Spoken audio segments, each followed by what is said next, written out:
बिस्मिल्लाहिर्रहमानिर्रहीम। अस्सलाम वालेकुम। कैसे हैं सब दोस्त? उम्मीद करता हूँ ठीक ठाक होंगे, खैरियत से होंगे। दोस्तों, आज की वीडियो में मैं आपको सुजुकी कल्टस पाकिस्तान सम वर्ल्ड जो 1000 सीसी है, इसका ECM रिपेयर करने के बारे में बताऊंगा। ये सुजुकी कल्टस का एक ECM मेरे पास इस वक्त पड़ा हुआ है, इसको मैं डिसमेंटल कर रहा हूँ। इसमें मसला ये है कि इस गाड़ी का ऑटोमेटिक फ़ैन ऑन नहीं हो रहा था।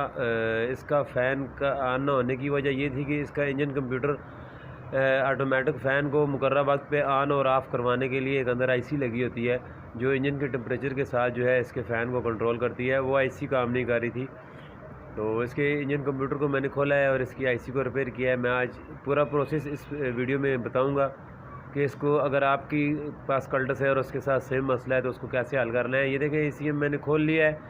इस ECM के अंदर कौन सी IC है जो इंजन फ़ैन को ऑपरेट करती है वो मैं आपको दिखा दूँगा, और उसको चेंज करना है कि उसके साथ क्या करना है ये भी आपको बताऊंगा। ये देखें, ये इसका कार्ड है इंजन कंप्यूटर, और इसकी फ्रंट साइड पे फ़ैन कंट्रोल की IC लगी हुई है। ये जो सेम नंबर की IC इस IC के साथ एक इस कार्ड के अंदर एक्स्ट्रा लगी हुई है, जो कि फंक्शन नहीं कर रही।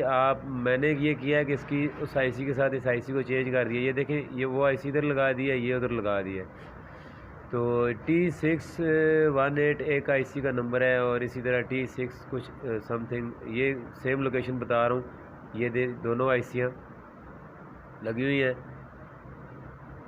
इनको जस्ट मैं इनकी जगह चेंज करूँगा, और ये जो IC मैंने अभी निकाली है ये एक्स्ट्रा है, इसको इसकी जगह पे लगा दूँगा। इस IC को उसकी जगह पे लगा दूँगा।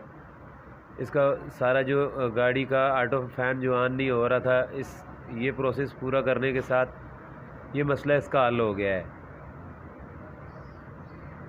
ये देखें, ये दूसरी IC वापस मैंने उसकी जगह पे लगा दी है। इससे ज़्यादा डिटेल में शायद कोई आपको बता ना सके, और ख़ास तौर पे ये गाड़ी पाकिस्तान के अंदर बहुत ज़्यादा जो है लोगों ने ख़रीदी है और अभी तक मार्केट में है, तो ये वीडियो बहुत लोगों के काम की वीडियो है।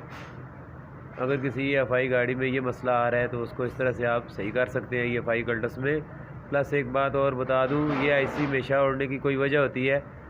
सबसे पहले आपने उसकी वजह को चेक करना है, और उड़ने की वजह यही होती है कि जो इसकी आउटपुट वाली वायर है जो फ़ैन को ऑपरेट करवाती है, वो कहीं से बॉडी के साथ या किधर भी शॉर्ट कर रही हो तो ही IC जलती है। तो जब भी IC रिपेयर करनी है, ये मसला आपने हल करना है जो मैंने बताया, तो सबसे पहले वायरिंग क्लियर करके फिर IC चेंज करनी है। ये ना हो कि आप IC चेंज करें और दोबारा सेम मसला हो। दुआ में याद रखिएगा। अल्लाह।